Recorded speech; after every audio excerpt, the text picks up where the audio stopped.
You're listening to Accounted For, the Canadian podcast that explores the intangibles of every career. I'm your host, Daniel Lee.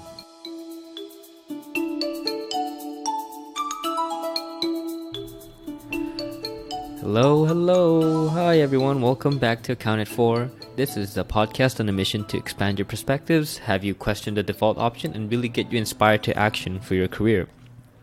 So welcome back if you are a returning listener, and if you're brand new, welcome to the podcast. I'm really happy that you decided to give me some of your attention and you got curious to learn more. So before we hit the episode, like always, this podcast is brought to you by OMD Ventures, my platform focused on everything human capital. You can find all my weekly content, for example, the podcast, the vlog, the newsletter, as well as the article. All these are weekly, all on my website, omdventures.com, vice versa, oldmandan.com. That's where the OMD comes from. And if you're not subscribed to the newsletter, you're missing out, so definitely subscribe to that on the site as well. I have the links in the description below. And if you are the returning listener, please support the podcast by leaving it a 5 stars rating on iTunes as well as a positive review.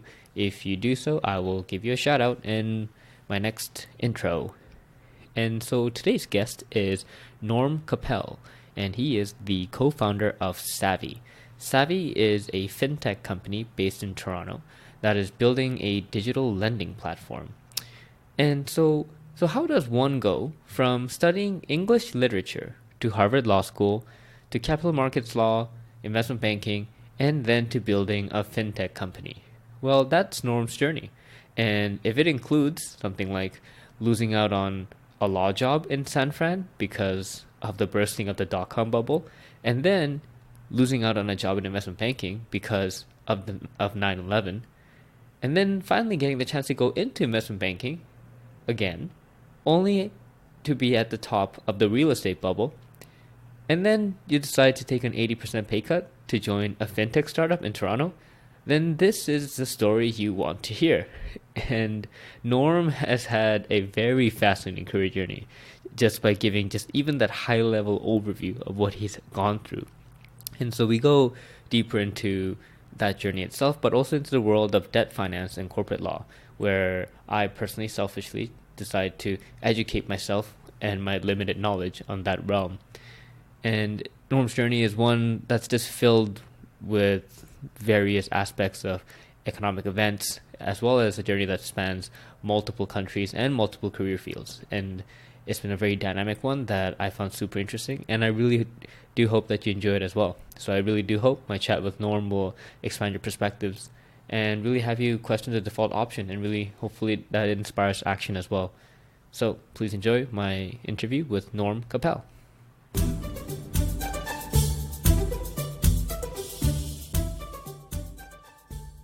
Hey everyone, welcome back to Accounted For. Today on the podcast, we have Norm Cappell. Hey Norm, thanks for coming on the podcast. Hey, thanks for having me. Norm here is the co-founder of Savvyy. And Norm, so for our listeners who may not be familiar with your company, what does Savvyy do? Where is it based out of? How would you explain it to, your grandmother or a friend who doesn't really know about the fintech space?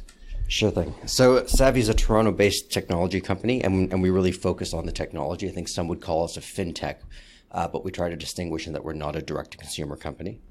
So we're a digital mortgage platform, and what we do is we power lenders in their mortgage origination, underwriting, and servicing. So in their parlance, we'd be helping them digitize their mortgage process or be part of their digital transformation. In ours, we like to think that we're turning incumbent lenders into fintechs. Gotcha. And so when you say like incumbent lenders, it includes, I guess, banks, credit unions, all kinds of large financial institutions, mainly? That's right. Banks, large and small, credit unions, mortgage finance companies, and the like. So really institutional lenders. Got it. And is there no one that does this right now? Is that why you kind of came aboard into this field? I imagine like the big banks would have like kind of had a solution themselves, but I guess they don't. Eh? Well, I mean, you'd be amazed. Right now, the mortgage process in substance looks as it's looked for the better part of a century. To the extent that pieces have been digitized, they're really digitizing what used to be manual processes. But in fact, a lot of it has not been digitized at all. And so banks really have two problems. The first is that they're working with very old systems. that aren't necessarily up to delivering the kind of experience not only that a consumer wants today, that a borrower wants, but even that their own employees want. And the second is that it's not just that they're on one old system, they're on a patchwork of old systems. And this just creates a host of problems around having your data in one place, being able to make changes, being able to update. And so a lot of our pitch is really partly about modernizing, delivering a solution that is API friendly, that operates in real time, that has the kind of user interface that you'd expect in the modern age, but also about having a single system so your data is in one place and you can really access it in efficient ways that allow for, in the very near term, modern data analytics. And I suppose if you're looking farther down the road, a data architecture that's going to lend itself to AI. Got it. Okay, so you guys are like, I guess the platform, you practically created this platform that allows them to collect all this data and have everything like working on it. That's right, and it's nice of you to say it. We think of ourselves as infrastructure. I mean, we are very much building the core workflows that a bank or another lender will use for their underwriting. But there are a lot of great tools out there. There are a lot of interesting data sources, and we're not going to rebuild every point solution or every app or try to replace every data source. What we are going to do is integrate them all into one place and into a single data layer. Gotcha. And the company is called Savvyy with 2 V's. Why Savvyy? And does a 2V have a specific meaning behind it? 2 V's and 2 Y's. 2 V's, 2 Y's, yes. In fact, I'm going to tease you because I think Savvyy has 2 V's. Oh, does it? Yeah. Oh, wow. But our Savvyy has 2 Y's. I like to joke that it's simply because it's 2019 and you're not allowed to spell anything properly. One of our friends who's a brilliant brand engineer, in fact, his firm is called Brand Engineering, tells us it's because we always ask why twice. Why hasn't it been done, and why can't we do it? But I'm just going to be honest to you, and that wasn't in our minds when we came up with it. Setting aside the spelling, the word actually, I think, really speaks to us. We have a team that's been building lending systems for the better part of a decade. We really think we bring a real savvy to the process, and of course, pun intended. But listen, we've done a lot with a talented team. I mean, we're a team of 8, 7 are engineers or in some way touch the products. You're talking to the 8th. And we've probably done more with 7 who really bring a domain expertise to bank grade lending than we could with 20 really talented people who don't. Mm-hmm. And you described Savvyy as a technology company. And when we first met, you talked about how you self-proclaimed yourself as a computer science whiz kid when you were young. I don't know if I said whiz kid. Okay, apologies. Maybe that was my notes. But you said you were very good at computer science when you were young. And so was technology something that interested you like at a very young age while you were growing up? You know what? That's a great question, and I haven't thought of it that way. All right, I will just own it. I had a certain knack for high school computer programming so far as that went. I mean, this is back in the early 1990s, so we're talking about displaying little graphics on Turbo Pascal or Turing. That's still impressive. I've never had any kind of computer program. Wasn't even an option for me in high school, and I went to high school in like the 2000s, and it wasn't even an option. So that's pretty cool. It was pretty cool. And yeah, I liked technology, but technology I don't think had the same kind of broader arc of meaning then that it does today. But I certainly liked computers. What I really liked though was the logic. It was the same part of me that liked math. Also liked computers. For me, it was really just this act of I naturally thought that way, and it was almost a language that would let me push out into the world something that reflected that kind of thinking. And so then, growing up, did you grow up in Toronto? Grew up here, yep, born and raised. And so when you were growing up at like a young age, did you, were you like the stereotypical Canadian of I want to be a professional ice hockey player, or did you find that you gravitated towards this kind of more mathematical mindset like earlier on, or something similar? Yeah, I don't even know if I buy the dichotomy, but I was a pretty regular kid. I mean, I guess the rest of the world can't see me, but you're looking at me. I'm not built like a hockey player. I was a little bit bookish. I was a little bit shy, but reasonably well-rounded. I think I was kind of the math kid who could throw a football and the guy who could catch a football and still, pass a math test. Gotcha. And so, as you explained, you liked mathematics. You did computer science in high school. But then for university, you went to Berkeley, and you were an English major in Berkeley. And this was also during the time of the .com boom, like in the 1990s. What was your mindset there? Like, why didn't you, you were going into California, you're going into practically close enough to Silicon Valley to be part of this whole boom, especially when you're so, interested in mathematics. Why English? It's interesting. I think I was actually fundamentally very sheltered. I didn't have a practical bone in my body. I was good at math. I was also good at English. I wasn't particularly good at history or geography. But I liked English. It really just compelled me on an emotional level. And of course, we're talking English literature here. It spoke to me. And when I turned up at college, having come from a pretty academic household, I just wasn't under any pressure to think about the consequences of those choices. I was really just sent off to school to do well, and in some ways free to study whatever I wanted. You can think of that as freedom. You can think of it as unguided. They kind of mean the same thing. And when you said an academic household, so were your parents professors or in some kind of academia occupation? Both lawyers, but my father in particular, a lawyer's lawyer, as they say. So one who really embraced the academia of it.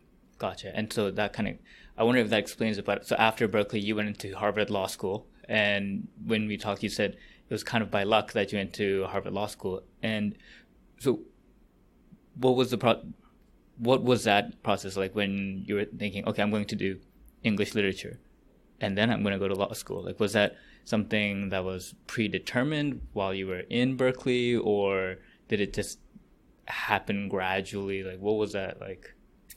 I think everybody just assumes that if you go do a liberal arts degree, you're doing it in the back of your mind with this thought of my safety net is go to law school.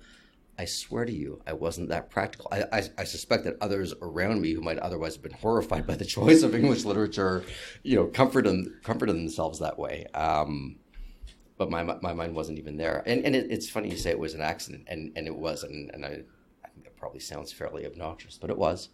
Going to California was a bit of an accident too. It happened at the last minute. It was well into the spring of my senior year of high school. Out of nowhere, I was essentially presented with the question, do you want to go spend 4 years in California? And I just didn't even blink. I just said yes. I didn't know the difference between San Francisco and LA. I turned up in Berkeley in the Bay Area. I kind of wondered where the beach was. And so when you said it kind of like came upon it, like you didn't prep ahead of time to, I don't know, like wasn't there like a full process that you had to go through to decide to go to Berkeley, or like how did this happen?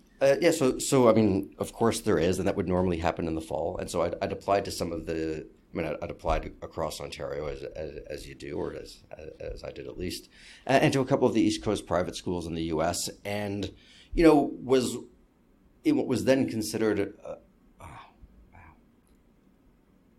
in what was considered in some ways a common problem for an upper middle class Canadian family, which was too well off to qualify for financial aid, but not quite well enough off to pay for an American private school in Canadian dollars. And so I'd kind of, been tempted by the U.S., but had made a decision to stay here in Ontario to go to U of T. And the crew coaches at Berkeley got hold of me. And I just told you that I don't look like a hockey player. I don't particularly look like a rower either. But I am small enough to sit in the back, steer, shout, and strategize, and they needed someone who fit that mold, and it just came together at the last minute. Gotcha. So I forget what it's called. Is it a coxsman? Coxsman, yeah. Coxsman, yeah, okay. I went to a rowing high school as well, so there's a very big rowing tradition, and so then, okay, so you go to Berkeley, you did English literature, and you were one of those kids who didn't have law school in the back of your mind as that safety net. But how did that accident happen then? So I was always good at standardized tests. I think I'm one of those people who reads the test as opposed to reading the question. Like I just always felt like I knew what was being asked of me, as opposed to trying to take the question at face value and just answer it. Like I could see the game. And so I was living with a bunch of guys who themselves were prepping for the LSAT and writing practice tests. And for what I guess amounted to me as sport, I took a practice test, which went well and annoyed some of my friends. And they insisted that didn't count because it's a time test and I didn't do it timed. So I did it timed, and that went well because, really standardized testing, a totally useless skill, but I happened to be good at it. And then I found myself graduating with just not a whole ton of real world options. And I went traveling for a year in the Middle East. I took the LSAT that summer, swearing up and down that it was a backup. And while I was traveling, I put in some law school applications, swearing up and down it was a backup. And then reality caught up with me. I was coming back from a year of traveling with a backpack. I had a degree in English literature. I had no visa to work in the US. I had no professional connections in Toronto. And I had a seat at Harvard Law School. So put that as number 2 of the easiest questions I've ever been asked. Wow. When you said you were constantly thinking of law school as a backup, like you're writing the LSAT as a backup, applying to law school as a backup, what was it as a backup to? Was there something else while you were traveling throughout the Middle East that constantly nagged at you as this is something else that I want to do, and law school is always going to be a backup to that?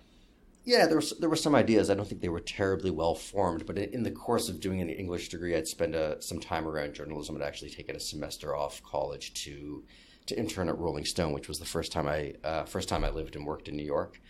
And actually, while I was there, I wasn't even on the editorial side. I was more in promotions and events. So I got to go to new music nights. I got to arrange but not attend a party for Hunter Thompson. And so there was a bit of that kind of journalism angle, and I'd written for the school paper a bit too, not terribly well, I think. So something around promotions or something around journalism or something, in the act of publishing, but it wasn't a terribly well-formed thought. And candidly, I didn't have any kind of network into those worlds that would have let me explore it. Gotcha. So it wasn't like an option where you interned at Rolling Stones, you could come back full-time, something like that? No, nothing. Gotcha. Okay. And so you get into Harvard Law School, and I actually found an interview that I think you might have given at the Harvard Law Today in like 2001. Oh dear. And it was a very short one where I think they like asked you about what do you think about Silicon Valley and San Francisco, and you quoted that San Francisco is a very exciting place to be. And so this is after I think the dot-com bubble probably had popped at that point, or was it still in like the peaking eras where, as a budding lawyer, you were thinking, I'm going to go back to the California Valley area? So would that have been the fall of 2001? So this interview came out spring of 2001. You know what? I don't remember. I remember being asked some questions largely at the time of recruiting, but recruiting was always a fall event. I don't recall specifically. But it was an exciting time, and it really was the first boom, so everything about it was new. No one yet had thoughts of the cyclical nature of Silicon Valley or a little bit of boom and bust. There was only boom until there was the bust. It's funny to hear your own words back to you, because I was just there a couple of months ago in San Francisco. I was in an Uber, and so of course you can't even tell the story without sending, like you're very much of the moment. I was in an Uber. I don't know if we'll even say this kind of thing 10 years from now. On my way, leaving San Francisco, headed down to Menlo Park, but still in the city. And as we're driving through, I get past, a guy weaving between cars on an electric unicycle. Oh. And I just think to myself, like, this place is the future.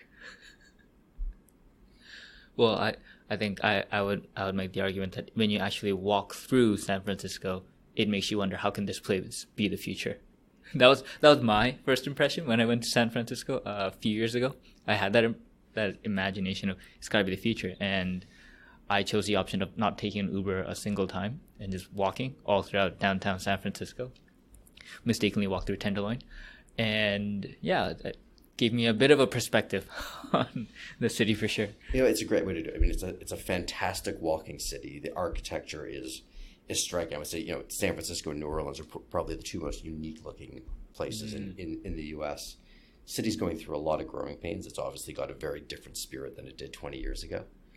I think the Washington Post just last week ran an article about how the tagline was something like, "You used to leave your heart in San Francisco, and now it breaks it." That might be pretty accurate. Yeah, there was this other article about how I think Paris has been like breaking hearts for Asian tourists who go there, and they have this romanticization about Paris, and they go and it all gets broken. It was like the Paris syndrome, and like this Japanese paper like coined it as all these Japanese people getting heartbroken. That's interesting. I've got cousins in Paris, including one right around my age, or I mean, two more or less my age, and they'll tell you it's a fascinating city, but it's not the city people expect when they come to visit for the first time. Yeah. And so then you finished Harvard Law School, and instead of going to San Francisco, you went straight to New York, right? If I'm correct. I actually went to London. You went to London, okay. There was a bit of turmoil before that decision. So typically for your second summer in law school, you go take a firm go take a job at a law firm, and that typically is the law firm that you'll go join when you graduate. And I thought I was really clever, and so I was one of 4 people in my class who got a job at Merrill Lynch Investment Banking rather than at a law firm. While you were in law school. While I was in law school, and those were hard spots to get, and I was really proud of myself, and everyone who got those jobs, whether at Merrill or somewhere else, was I'm sure pleased with themselves as well. And then so we were interviewing for those jobs in the fall of 2000, which was boom time, and by the time we got there in the summer of 2001, it was bust time, and to make matters worse, coming back from the end of that summer, we came onto campus, and within the first week, it was 9/11. So very quickly faced with a changing world, but in particular, just the reality that those jobs that we thought were going to be there for us were not going to be. The New York law firms mostly stood by their word, and I think many of the law firms in the U.S. outside of California, the investment banks are built a different way. If they don't need you, they don't need you. So I found myself in a position no 3L or no third-year law student wants to be in, which was back on campus in the fall of 3L year interviewing for a job.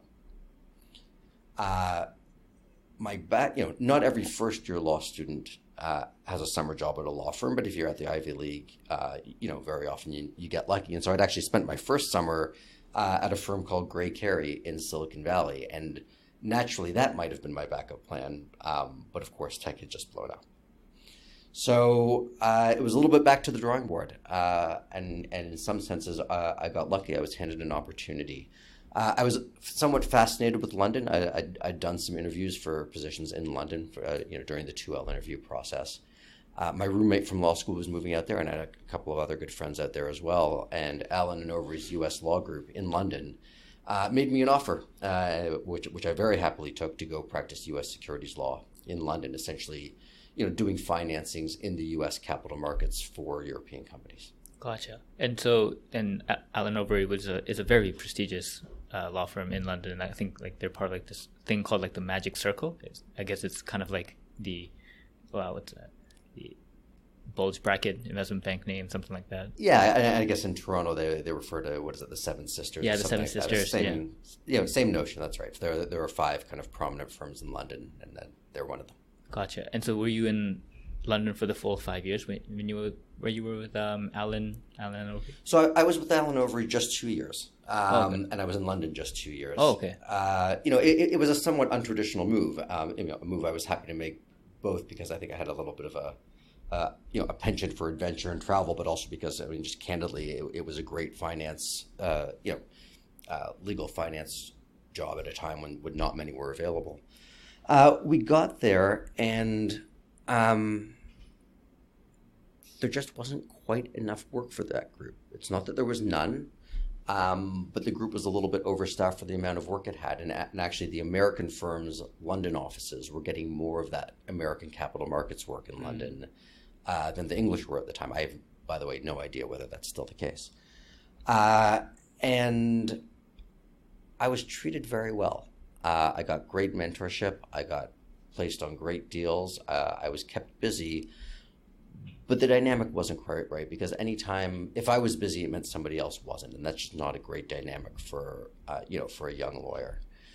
And one or two of my mentors left that group after about 2 years, and I could kind of see that it wasn't quite the right position for me. And I looked at some opportunities in London. I looked at some in New York, and it struck me that the thing to do is really just go back to Wall Street, do something really middle of the fairway, and just get trained, the good old-fashioned way. Gotcha. And so that's when you came back to New York, and you were in Cahill Gordon, I guess, and they specialize in capital markets law. So I guess was that the thing you were looking for, where you're that Wall Street, that avenue is where I want to be? It's interesting. When I interviewed with a bunch of firms in New York as a second-year law student, I really couldn't tell them apart. I mean, I understand now in retrospect that they were in fact very different from one another, but I didn't have the perspective to really let that difference resonate with me. And going back with even 2 years experience, I could see how different they all were, not just in terms of the strengths of their practice, but in terms of the personalities. And one of the things I loved about Cahill, and it's not, if you'd asked me before the process, it might not have been top of my list, but the thing I loved about it was it was barely administered. It was really a place where, the transaction, the deal was the focus of the place. Obviously, they had a billing department and a word processing department and the rest, but it was fundamentally unstructured. If you were a partner and you needed a mid-level associate to work on your deal, you called around until you found one who had capacity to give. And as a mid-level associate, if you needed a junior, same process. This is very different than a lot of firms where you have really formalized, highly structured staffing systems to make sure people get dispersed. It was really a free market kind of place. And I liked that. It was less formal. It was less stuffy. It was much more about just getting it done. I mean, high quality legal practice, but none of the pomp and none of the circumstance. Cahill is certainly a capital markets firm, or the corporate half of it, but specifically leverage finance. So non-investment grade bonds, junk bonds as they call them, and similar credit spectrum for syndicated term loans. Which really appealed to me. I'd done a little bit of that work in London, and I'd really gravitated to it. And the way I explain it to people is this.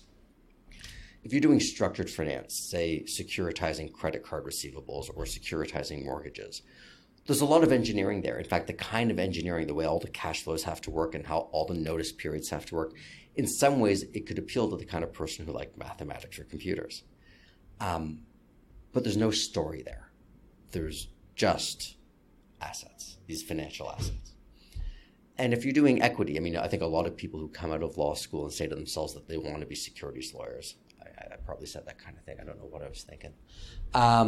What they imagine, like this kind of default imagination that you have is, I'm going to work on IPOs. And I did work on a couple, and what I actually found was they were a little bit boring to me because certainly it's an exciting moment for the company that's going public. But the lawyer's job in that is really mostly about disclosure. It's about disclosing all the pertinent facts about the company, all the pertinent risks, making sure that whatever contracts have to get filed. But there's actually no real structuring at all. And in this, in that world of leveraged finance, you're financing a real company. You're financing a real company typically through some kind of event. But because they're not investment grade, you get a lot of terms and conditions put on those financings, typically debt financings with covenants and the like. And so you got this active engineering where you had to construct a covenant package and various pieces had to hang together exactly the right way, but you still had a company story there too. And for me, it was the perfect middle of structure and story. Okay, yeah. Yeah, I think this is definitely something I'm just so not familiar with, the corporate law world. And to give you some backdrop, my experience with interacting with lawyers was when I was a management consultant, and our only interaction with them is them calling us and saying, okay, we got to change this NDA, we got to change this contract that we're working on with this new project for this new client. And then it would be 2 to 3 hours of the lawyer saying, when you say delivered, what are you implying? We can't use this word delivered by X amount of time, or that we will work hard. Maybe we should change the word to diligent. We are going through vocabulary on what it could result in legal implications if something were to go wrong with the project. And so it made me think, is this what corporate law is? And it might be very different with I think what you're describing as securities lawyers and in the corporate law world and the financial world. But if you could also kind of shed some light to me on what is it that you actually did in this kind of corporate law world? Well, Dan, what if I asked you the same question about being a management consultant? What if I asked you, what did you do? Could you give me one answer? No, yeah, it's tough. No, of course not. And so, different parts of the job require different things. I think, putting together a complex contract is kind of an act of engineering. Disclosure, which often goes hand in hand with securities law, is about precision and anticipating risk. And of course, a lot of people associate that with that lawyer's almost obsession with precision or obsession with language, which is often derided and sometimes rightly so. But the English major in me like that also. The really fun part of the job, and you could probably relate to this having been a consultant, is the quarterbacking. It's quarterbacking a deal. I mean, I like the engineering and substance. I like the language and substance. But what I really enjoyed, I was a deal junkie. Right? There's something fundamentally satisfying about running a process and getting it across the line. Is that something you experienced early on, like as soon as you joined, Alan over when you were in London? Like, did you just immediately get it of, I love this process, or did it take some time for you to realize that? Well, it definitely took time to realize, and you're also not running the process as a junior. Your first couple of years, you're getting teamed up with someone. But as I was teamed up with senior and mid-level lawyers and got to watch them run it, and of course, everyone's so busy that they want to give away as much responsibility as they can. It's actually not the kind of role where people hoard responsibility. It's just the opposite. What they really do is go looking for anyone junior to them who they trust enough to give responsibility away to, because everyone's too busy. And I think it was through the act of taking it on and enjoying taking it on, you kind of work up the chain of, I'm responsible for this tiny piece, to I'm responsible for a section of the deal, to finally I get to run my own deal. Mm-hmm. And so then you found this great firm, Cahill, but afterwards you left to go to Merrill Lynch during the 07-09 period. Yeah, back to Merrill. Did you go back as a lawyer, or was this into investment banking now? So that was into investment banking, and I left Cahill for very different reasons than I left A&O. I liked Cahill. Actually, I loved Cahill. I liked the people. When I say I was treated well in a different way than I was at A&O. At A&O, I was a good young lawyer, and they gave me a good look. But at Cahill, I felt like I was becoming part of the fabric of the place. It was a much smaller firm. People knew each other. You worked with the same people a lot. I mean, I really had a sense of identity with it. I just wasn't sure I wanted to be a lawyer forever.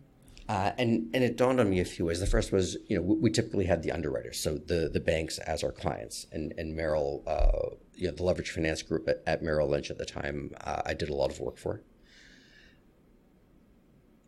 And you get to know them. And I suppose the best way I could summarize my frustration was, we were in the market as Cahill, we were in the market with more deals than any of the individual banks. We were on literally half the deals. And so as a mid-level lawyer there, you came to know the product, say a high yield bond, inside out in terms of its intricacies, its terms and conditions. But what you didn't know was what it took to go and market it, what it took to go and sell it, how you priced it. And so I would get these fantastically complex contracts and disclosure documents to hang together perfectly, and I'd run the process, and I'd be very happy at the end. And then at the end I would have everything done, and I would leave one thing blank: the price. And it seemed preposterous to me. It seemed preposterous for me that I could think that I knew so much about something and not have any reading on the one thing everybody really cared about. At the same time, these were the leverage finance boom years, which is why we were all getting so much responsibility. I mean, there was just more work than anyone at any of the banks or any of the firms could do. And so Merrill was looking for more people. And, I was not a finance guy. I hadn't gone to business school, but I had an interest in it. And they also took a chance on me. They said, look, we know this guy. We know he's, friendly enough to work with, because I spent hours upon hours with him. This is back when you actually used to go to the printer, the financial printer, to print an offering memorandum, whereas now you just kind of PDF it. They knew I was hardworking. They knew I was organized enough to run a process. And they knew that I could keep up with the math. I mean, there's enough work you do as a lawyer, certainly if you care to engage in it around, pro forma financials and the disclosure around financial figures, that they can figure out pretty quickly whether or not you're numerical, whether you're just accepting the numbers from them or making sure that you understand them in parallel. So I think they saw enough to say, listen, we need people. We can teach him the leverage finance, or we can teach him the business part of it. And in the meantime, he'll make up for it. We'll have a lawyer on the floor. But it wasn't a legal role. It was I went in as an associate in investment banking. And this was during the boom time of leverage finance? Well, I thought, it looked that way when I took the job. I think it was probably the second time that I was awfully pleased with myself, but in fact a leading indicator of disaster. So that was the spring of 2007. So got there, kind of got integrated into the group.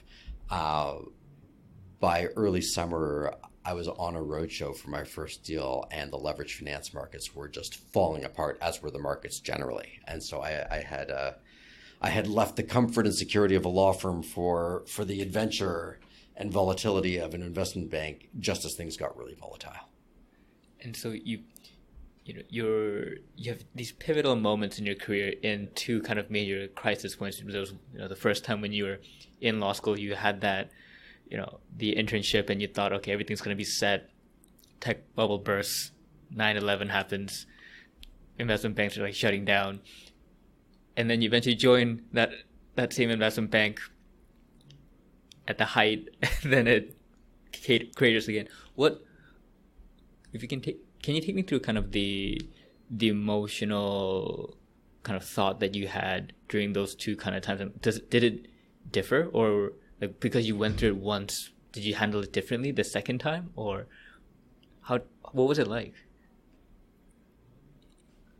It's not one thing, there are a lot of different emotions. I mean, it's not as though the credit crisis hit in one moment in 2007 and then you thought you were out of a job. Right. The markets, the markets started to tumble a bit, or the way, we think of it in credit terms is the markets backed up, right? Rates got higher. They call that backing up. But they didn't just back up linearly, over the course of 2 years from 2007 to 2009. There were fits and starts. There were moments where you could get a deal done, moments where you couldn't, moments where it seemed like confidence was coming back before it fell apart again. So, right at the beginning, I didn't have any existential fear at all. In fact, it was kind of fascinating because, when everything's going well, nobody cares what the documents say. When things start to fall apart, everybody cares what the documents say, right? Because now you're really going back to what are your legal rights when things go wrong. And so in some ways, the messiness of it played to some of my skills. And in some ways, I got to flex some of those skills a little earlier than I might have otherwise, or got some responsibilities that I might not have got so early. Although in retrospect, I think in some cases I got them because no one else wanted to go near those files. But no, over time it dawns on you that you're probably going to be in trouble. I mean, as the Merrill stock price starts to collapse, and you watch other investment banks literally go under. I mean, we saw Lehman go down. Yeah, it starts to get a little bit existential. And I think in some ways I was probably a little more nervous than I was in law school. I think, with a bit of arrogance, you just kind of figure as a Harvard Law School grad, no matter how it is, some law firm will hire you. The issue is really just, will it or won't it be the one of your choice? After so many of us got blown out of Merrill Lynch in the spring of 2009, and there were, the street was already littered with bankers, it wasn't a matter of whether or not you were going to get the job you wanted. There just weren't jobs. Now, you're a little better capitalized. You've saved some money. You're not worried about paying the rent or eating, but you're terribly worried about the arc of your career. And so how did it turn out for you at that point? Then what were your thoughts of trying to, I guess, brace impact for it? Like, were you looking for an exit of your own, and is that how Citadel came up to be like the next choice, or what was the process that you undertook for yourself during this crisis? Yeah, I talked a big game. I mean, I kind of saw it coming, and a lot of us saw it coming. And so in those early months of 2009, I declared proudly that if it happened to me, and it was going to happen to me, I was, last in, first out, and the least trained of the bankers. I declared loudly that I was going to go camp out on a beach for a bunch of months. And then when it happened, I didn't do it. Because I spent the whole time looking. Now in retrospect, I can see that there wasn't going to be a job there for the first few months, and so probably going to the beach would have been exactly the right thing to do, but I didn't do it. I hung around. I actually, through a series of connections, met a guy named Charlie Brock. Charlie is among my favorite people on the planet. And he, well, I mean, he's many things. He's a philanthropist of sorts. He very much gives back to his community, but he was at the time also the head of the Harvard Law School Association and the head of the Harvard Club of New York. And he ran, let's call it a group of consultants and financiers, many of whom had held very, very senior positions on Wall Street or in corporate America. And were now really offering advisory services. And they had a bit of a structural issue, which was that they had a whole bunch of really, really accomplished senior people and one or two junior people and nobody in the middle. And Charlie and I met and had a very interesting first chat, the details of which I won't disclose, but it was awfully fun. Got on like a house on fire, and he brought me on and employed me for 6 months. And it wasn't supposed to be 6 months. I mean, really, he gave me a home. It wasn't in any sense really the right thing for my career, but it was a safe port, and I was very happy to do whatever I could for him while I was there. Mm-hmm. And he remains to this day a great friend. And so I did that and stayed in Manhattan while continuing to look for something that would put my career back onto something that more resembled the path I thought it should be on. And I came down to really two things. The first was actually an opportunity at Bridgewater up in Connecticut, Ray Dalio's shop, which was fascinating. They have, I think everyone knows now, particularly now that Ray's book has been out for a couple of years, they've got a particularly strong culture, and they have people within that organization whose job it is, in some ways, to enforce can't be the right word, but bring that culture to bear, which seemed fascinating to me. They weren't looking for a particular skill set. They were looking for what they called a best athlete, just someone who they could put into a position and whatever it was, know that they could pick it up and make it happen. And that sounded fascinating to me, and working for a hedge fund sounded fascinating to me. Being on their bus an hour and a half each way every day did not sound fascinating to me. But where that one fell apart for me was what became clear was that they did want to hire me into that role, but the assignment they wanted to give me once I got the role was to, in some sense, go manage or bring the culture to bear on their own internal legal department. And so as much as it wasn't a legal job, it felt like it was back to law, and that wasn't the direction I wanted to go. I just knew that instinctively. I was only 2 years into this journey of having left law in pursuit of a broader horizon, and that just felt like it was going to be a step backwards. But Citadel, also a hedge fund, incidentally, decided to get into the investment banking game. And their theory at the time, and I'm going to risk boring your listeners, was that you could get into investment banking without having a bank's balance sheet, because the banks weren't lending at the time. And so you had this opportunity to build a leveraged finance focused practice without yourself being a bank. And there was, of course, fantastic talent available. I don't label myself with that, but there's fantastic talent available. And they recruited a really remarkable group of people, some of whom had been the leveraged finance syndicate people at Merrill Lynch, and so they knew me. And they originally thought that they were going to do their leveraged finance syndication with only the syndicate group, not with a separate group of kind of frontline bankers, which is a distinction that probably isn't worth diving into right now. And then what they realized was that if they were going to do that, they still needed maybe just one guy, someone who could really read a document. And so of all the bankers they didn't want, my skill set was at least the closest thing to something they wanted. I say that with a smile. They were friends, and we got along well. But it's just so funny because I was the most obvious person to be first in line to lose my job when Merrill cut all those people, because I wasn't strongest in the obvious way. My strengths were different, and these guys were actually looking for someone whose strengths were different. And did it kind of trigger something for you where you realized that, oh, this is a different way I can start approaching my career? In the course of looking for work during that 6-month period from kind of the spring to the fall in 2009, I was certainly getting the most resonance holding myself out as someone who had a combined skill set, because, there wasn't a lot of new issue work in the debt world, right? I mean, there just wasn't a lot of work to do issuing new high yield bonds. But there was a lot of work to do restructuring them. And so I began to realize that I could pitch myself as the person who understood the ins and outs of the terms and conditions and the legal rights well enough that I could actually reposition myself from one to the other. And most of the other bankers, that wasn't in their wheelhouse. And do you find that when looking back in hindsight, do you sometimes wonder whether you should have taken those few months on the beach and taken some time to like readjust things, or do you feel like you had to just constantly push it constantly to find that thing, the next step for the career to help you continue on the trajectory?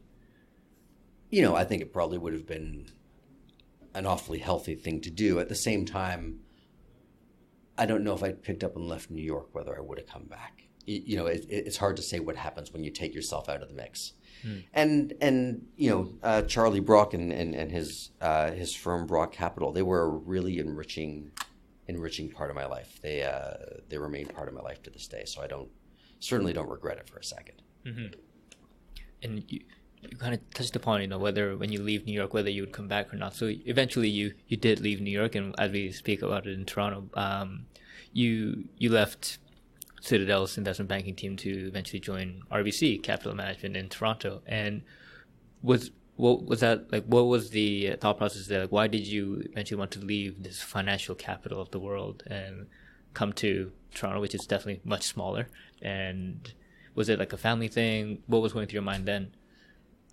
It was a bunch of things. And I didn't go into that process saying I'm leaving New York and I'm moving to Toronto. But I did look at opportunities in both places. And to be clear, I was still at Citadel for a bunch of reasons, largely to do with quantitative easing and the amount of money that the Federal Reserve was pumping back into the system. Really the fundamental thesis that Citadel investment banking group had been built on, which was that you didn't need a balance sheet to be in investment banking in that moment, actually just it started to fade away. And everyone kind of saw it coming. And so rather than wait for the bad news, that time I got out ahead of it, as did several others. What made me ready to leave New York was just having lived through the crisis on a visa and knowing that my existence was tied to being employed. There was no part of me that was even legally entitled to be an entrepreneur, for example, in New York. Not that I had in my mind at the time that I was going to be an entrepreneur, but just it was clear to me how tenuous that was in a way that it would never be clear to you during normal times. And that bothered me. And I guess there were two other things going on. The first was I thought I'd had my fill. And as it turns out, and I think most people who leave New York will tell you this, you might think so before you leave. And then when you leave, you realize like there's just no place like it in the world. But I thought I was ready to let it go. And the second is, it dawned on me that I was finally at a point in my career where I could make that trade from New York to Toronto and have it make sense. Because everyone tells you, and at some level, they're right, even though it's not literally true, that once you leave, you can't come back. You can't leave New York investment banking at a mid-level and come to Toronto for 4 years or 8 years and expect to walk back into New York with full credit for what you've done. Life just doesn't work that way.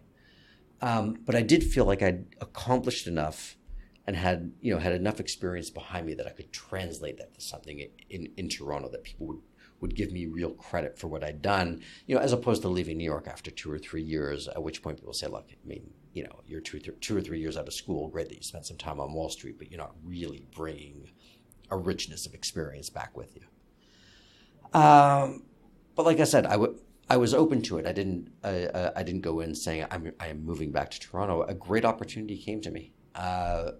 The market for Canadian dollar high yield bonds, which sounds awfully niche, and very possibly it is, was just getting going in Toronto. And so each of the banks was looking for a guy or girl from New York who understood this stuff and had a reason to be in Toronto. And with that many filters, look, I'm not the only person, but I know the other 4 or 5. And it struck me really as a once in a lifetime opportunity, because it wasn't just that Royal needed someone and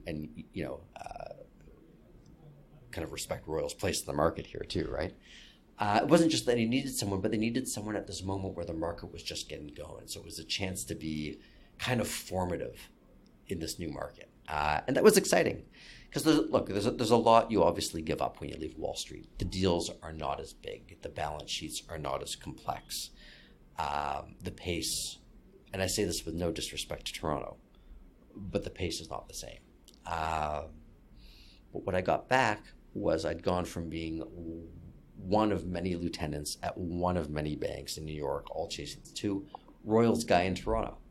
And I got to build a business, and I got to build a market, and I got to be, the frontline person taking my clients, my corporate clients, through that journey in not just in the capital markets, but in this new corner of the capital markets in Canada. And that was really rewarding.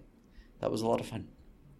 And as you kind of touched upon the difference between the Toronto and New York financial markets, I think one of my colleagues, he had worked extensively in the London financial market, and he came to Toronto and he was telling me, oh yeah, this market's tiny. It's like the entire year's volume that happens here, it happens in like a couple of days in London. And I was like, wow, that's when I got the idea that, wow, yeah, London must be a huge market then.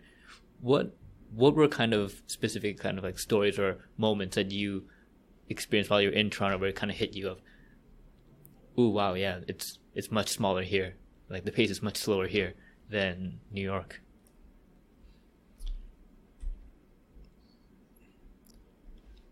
I don't know if there's one story, Daniel, but there are a bunch of things. I mean, it's just in some ways it's what's considered a late night versus what's not. And those can seem trivial, but they really are different. But it wasn't that. It was the complexity of what you were doing, or how much harder it was to do simpler things here.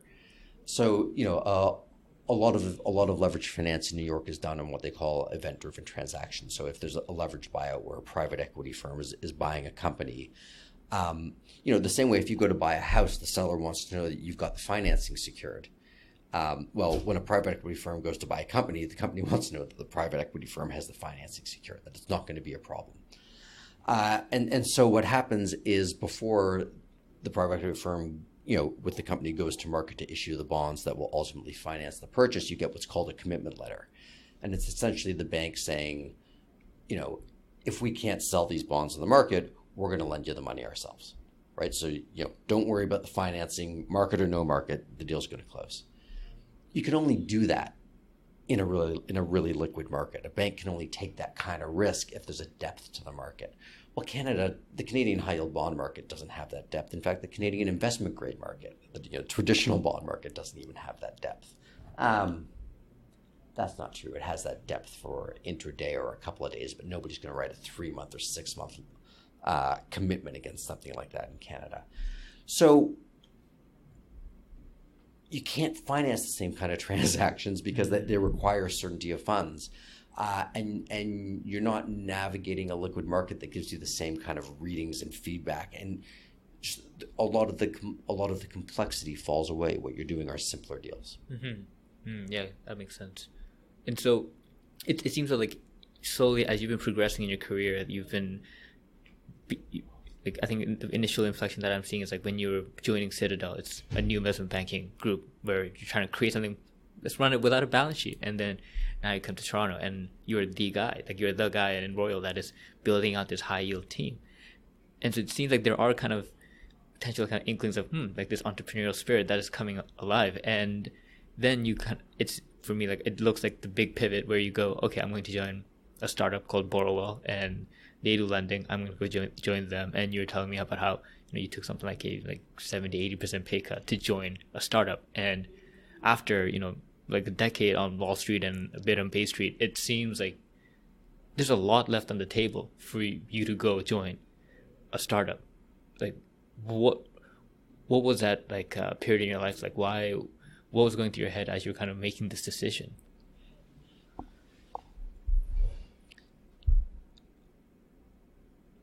I don't think I had the same motivations as anybody else on Bay Street or Wall Street. At some level, I enjoyed the intricacy and the substance. I did it at some level just to prove to myself also that I could. I did it with a sense of adventure.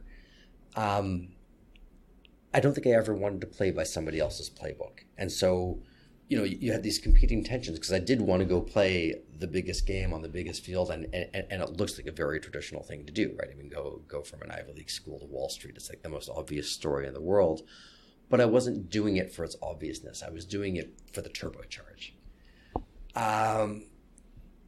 And as much as I liked being part of the formation of the Canadian high yield bond market, and being part of Royal's desk, and really loved working with my clients, once all of that was up and running, the kind of ongoing operation of that business, which is essentially go find deals, go sell deals, just started to feel a little bit repetitive. And you've probably got the sense by now that repetitive doesn't really work for me. Yeah, I was just going to say, I think in a more recent interview, like I think it was like 2015, you talked about how you felt like the business itself was just not fun anymore. And was that like the big thing attached to this like repetitive nature that was coming along?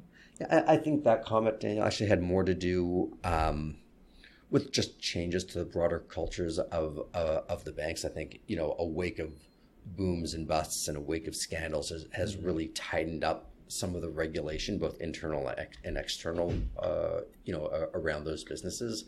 And I suppose in some societal way or moral way, you might say that's for the better, but there was something fun about how swashbuckling it was once upon a time. Take that as you will. But no, in this case, I was just looking for something else to do, but I felt like my world was narrowing a little bit. I had all of this legal skill, and even in New York and in those banking groups, I was doing not just bond work, but also bank work and all the commitments behind it, and just a lot more structuring, and in some cases restructuring during the bust periods. And I felt my world just getting a little bit narrower, and I felt like I wasn't really, there was nothing being asked of me that called on the full set of my skills. And that was kind of a pretty clear signal to me that it was time to go looking for the next thing, but I didn't know what the next thing was. And I looked at a bunch of different things, and Borrowell kind of fell on my lap. A recruiter who I really, really respect, had me interviewing for a different role, a private debt role at a hedge fund here in Toronto that would have been quite interesting. And even as she was doing that, she knew the founder at Borrowell, and knew that they needed somebody for a particular role, and I'll tell you about that in a sec. And notwithstanding the fact that she didn't have an engagement there and did for the private debt role, she made the introduction, and I really respected that. I respect it. She's a friend of mine as well, but I just have an extraordinary respect for that decision that she made. So Borrowell's an online lender, or certainly began its journey as an online lender. And I should say up front, for those who don't know, there are kind of two kinds of online lending. There's the predatory kind and the non-predatory kind, and Borrowell is the non-predatory kind, I will say very proudly. But the nature of these online lenders, and what I'm about to tell you could sound dodgy for those uninformed, but it's not. They don't actually have the money to lend you. These are not banks. These are actually young technology companies for whom capital is quite precious. What they're doing is actually, when they originate the loan, they then sell it to another lender, typically to a bank or a credit union or maybe a financial investor, and not somebody with a baseball bat, right? This is not how that world works.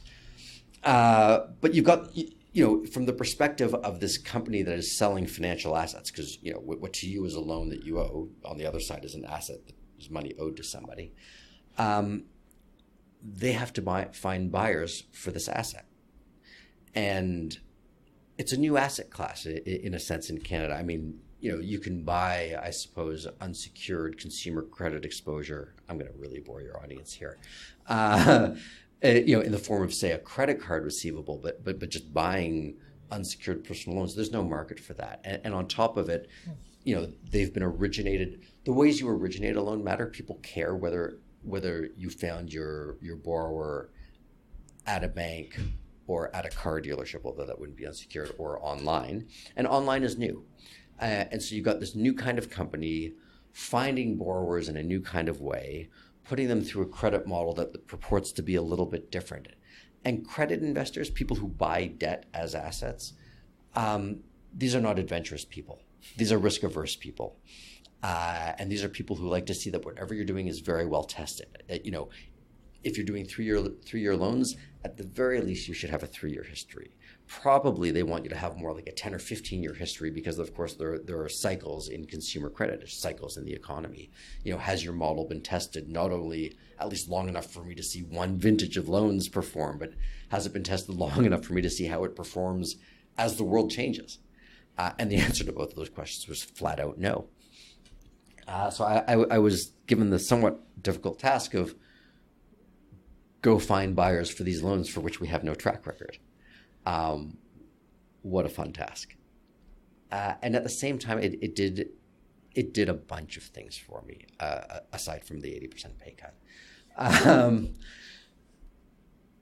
It put me in an environment around not just enterprising, but at some level, just younger, more energetic people. It put me in an environment that wasn't suit and tie.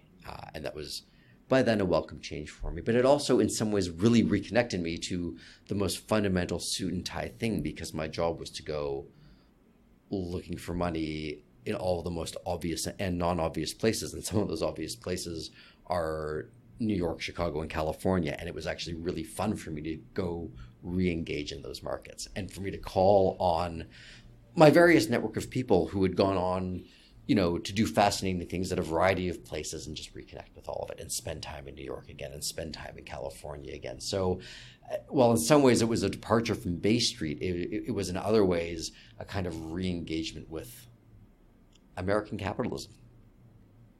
Yeah, it's so weird how it all kind of ties back. Did you ever think that, like, how it's just kind of all connecting again, like it's for some? Well, it's occurred to me a few times.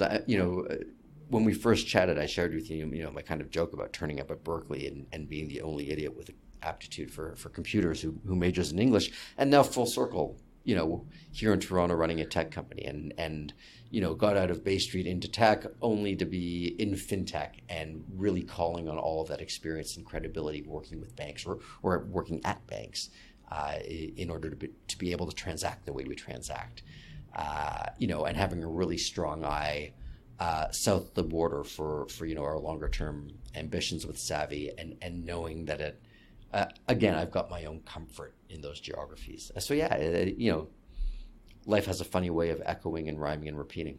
Yeah, and I think from my learnings, like, it's definitely rare to find someone who's had such a extensive experience in like the prestigious realms of finance and law make the jump into startups, technology, and like this kind of realm, this ecosystem.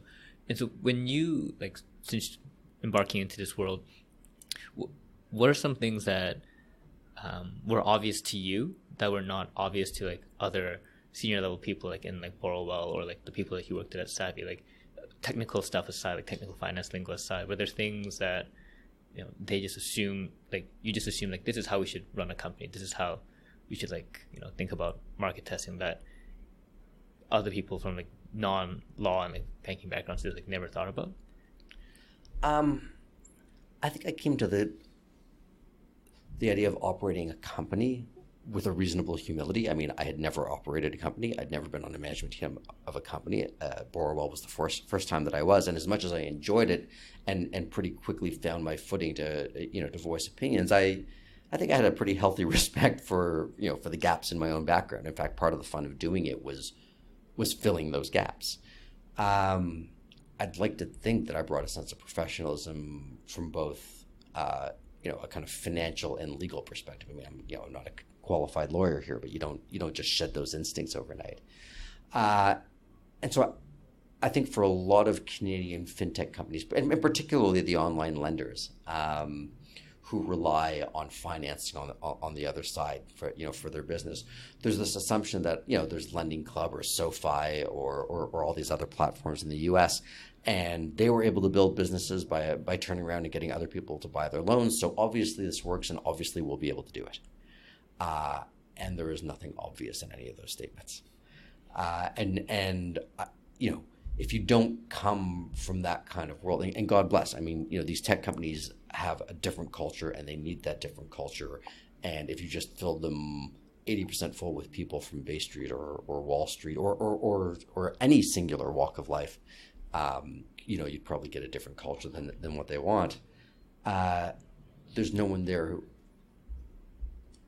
if there's no one there with that kind of background, then no one understands what an institutional investor needs, or what a bank or credit union who's going to buy the exposure needs, or even how to talk to them, or how to relate to them, or how to bring this kind of institutional relationship management skill, which is a skill and which is a learned skill.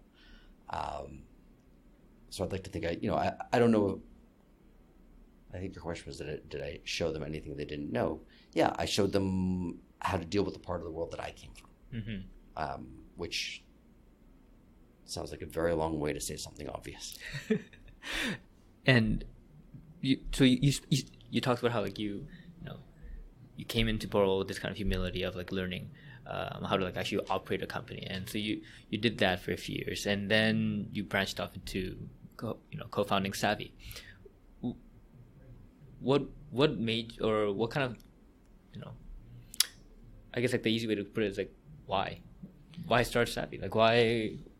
Sure. And it's interesting because it was a real leap of faith. I mean, being on a management team is still a whole lot different than starting a company from scratch or running one. But the origin story doesn't start necessarily with wanting or needing to run a company, or certainly not right away. I mean, you can only be in this entrepreneurial tech world so long without at least thinking to yourself, hey, I should do this sometime. But that wasn't the urgency. It was actually much more about the substance. So if you'll bear with me for a long origin story, Borrowell starts as an online lender, kind of in the spirit of Lending Club. And one of the hardest things in that business, well, there are a lot of hard things in that business, but if you hire a really good credit person like we had, Scott Layton, and you get those parts right.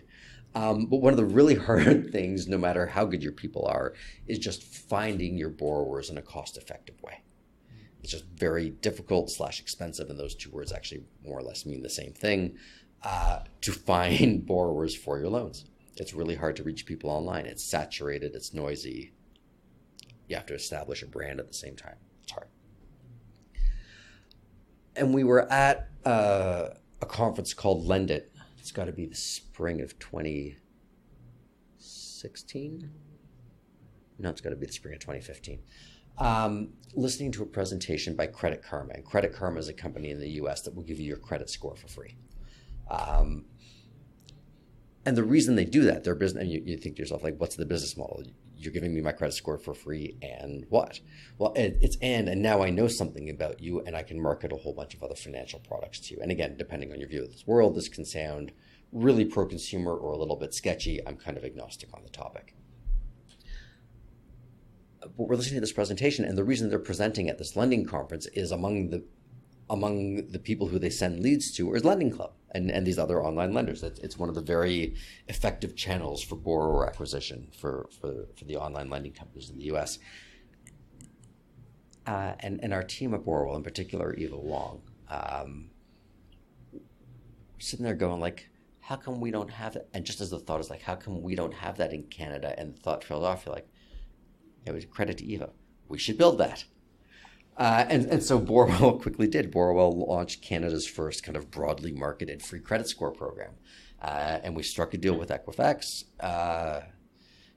which was actually, it was fun for me. It was the first deal I really got to negotiate at Borrowell, to give Canadians their credit scores for free. And it made quite a splash, and it got a lot of great press. And of course, the press was great for us.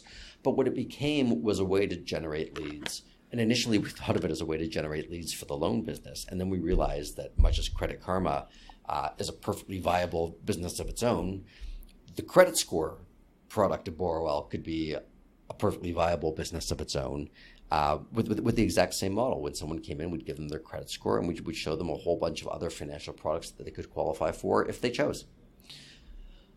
So now Borrowell's in two lines of business. It's kind of the Lending Club of Canada, and it's kind of the Credit Karma of Canada.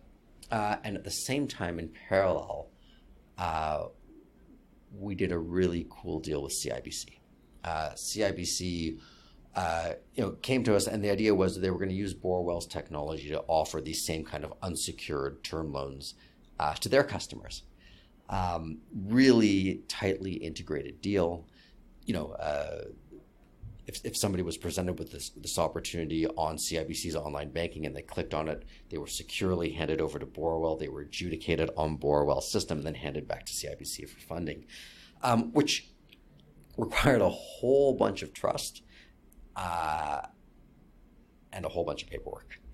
And yours truly, the I can't believe he's not calling it lawyering, got to lead the negotiation with, to be clear, competent counsel from our outside law firm helping.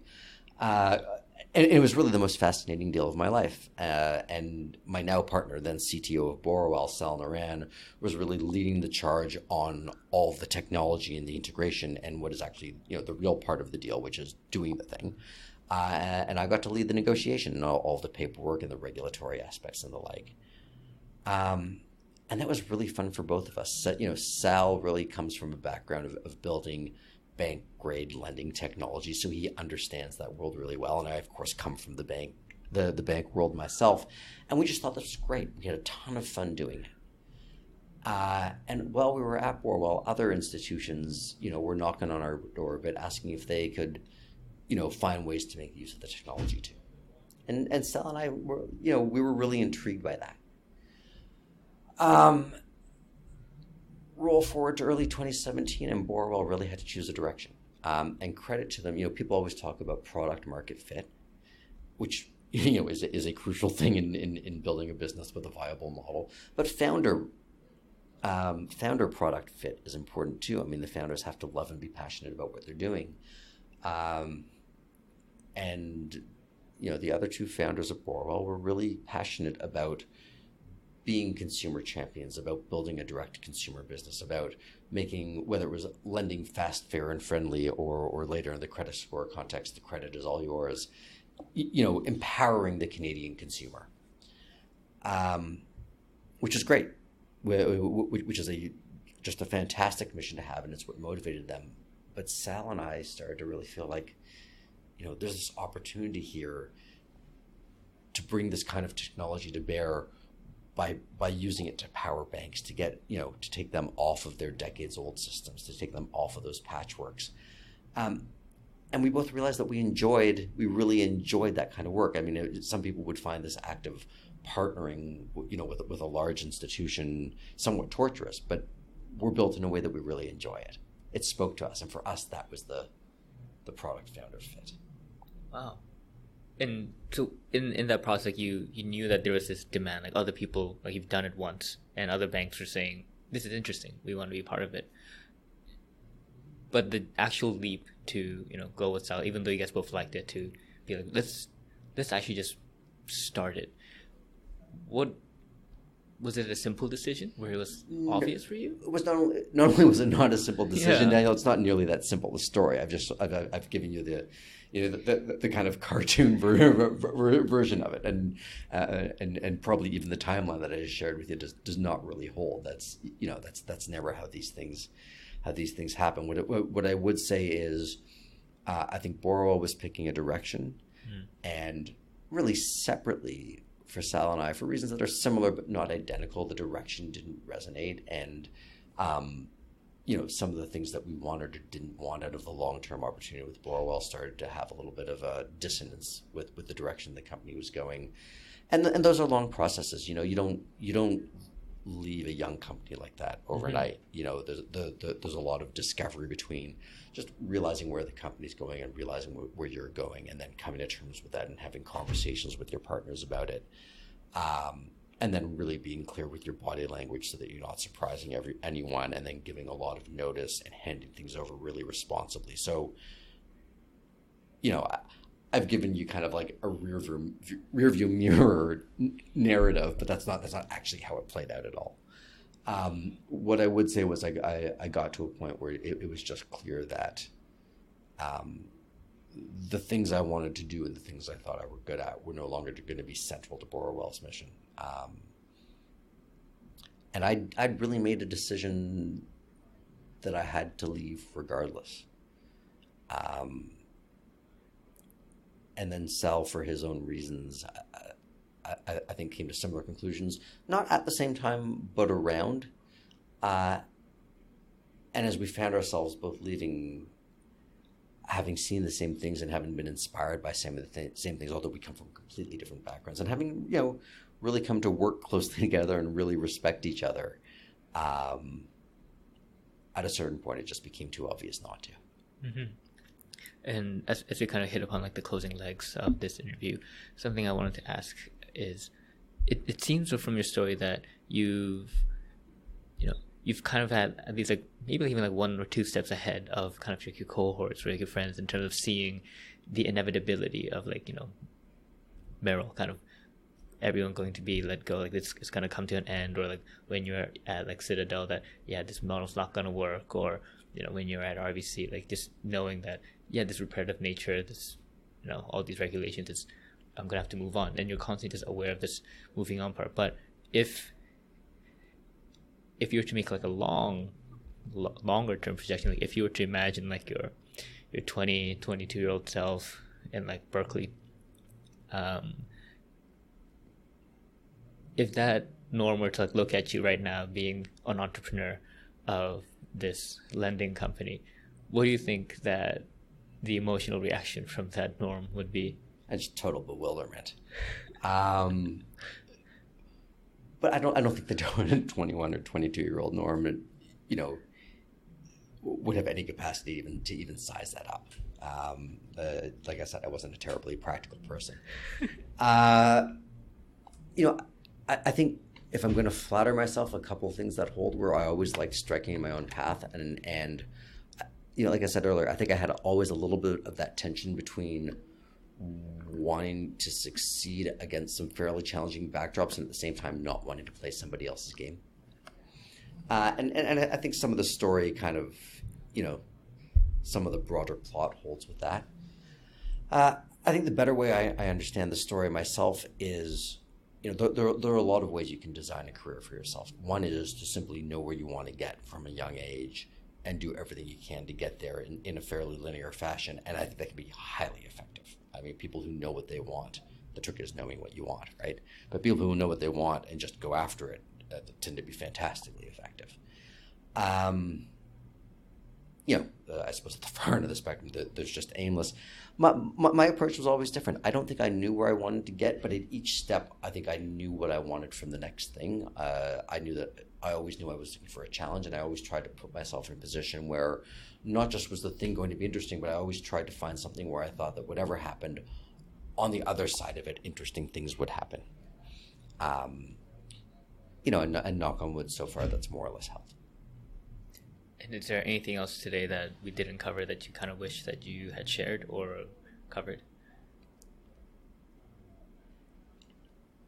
I always caution people. I mean, as you progress through life, people come to you for advice, and I do always try to tell anybody, look, I would never counsel anyone to take the journey I took because it wasn't a particularly planned journey. You just kind of got here.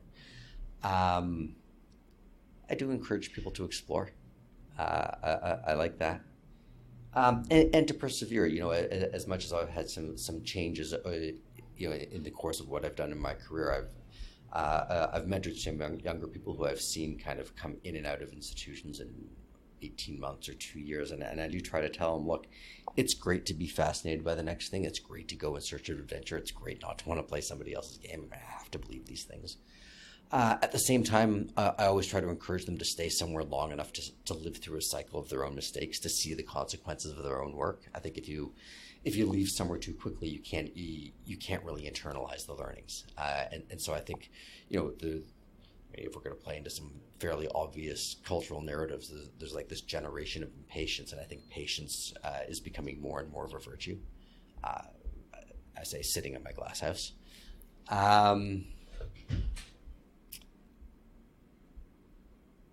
Yeah, and I get a lot of questions from people who are trying to get off of Bay Street or out of law and into the tech world.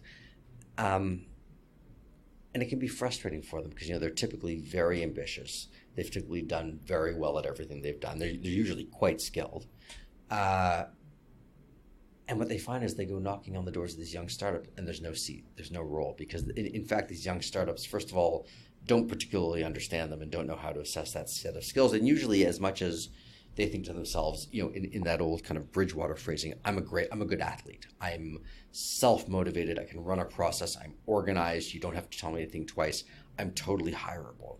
That's their perspective. And they're not wrong. But these small startups don't look at the world that way, and they're undercapitalized, and they don't have room for anyone who doesn't fit a specific need. And so there's no seat. And so what I've guided a few people is, don't try to go from that world. I mean, first of all, don't feel that you have to leave that world. If that world works for you, stay in that world. But if you've really decided that you want to get out, as much as I went to what was then about a 12-person startup, don't go looking for the 12-person startup. Go looking for somewhere in the middle that's going to find a little more use for your skills, for somewhere that's going to let you make a bit of a transition, let you see what it's like to be at an operating company, period. Like, get out of professional services, go into maybe a more stable, more mature operating company before you go to the one that's just being birthed. That's great advice, and one I will add to from my own experience talking to more than 100 startups now. And yeah, it's going to be a challenge for people coming out of Bay Street or like law or any kind of finance industry, for sure. And so, Norm, thanks so much for coming on the podcast and sharing your story with me and my audience. It's honestly, you might have felt like you might have bored some people with like the whole credit stuff, but I personally found it very fascinating. Like, I'm coming from the equity world, learning about the credit world is also something that I wanted to do. So thanks a lot for the education. I appreciate it. Well, thank you. I really, really appreciate the opportunity. This is a lot of fun. So thanks. All right. Great. Thank you. Bye.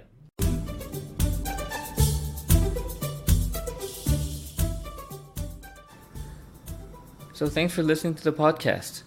If you enjoyed what you heard, please check out other episodes, and don't forget to subscribe to stay up to date for the future episodes.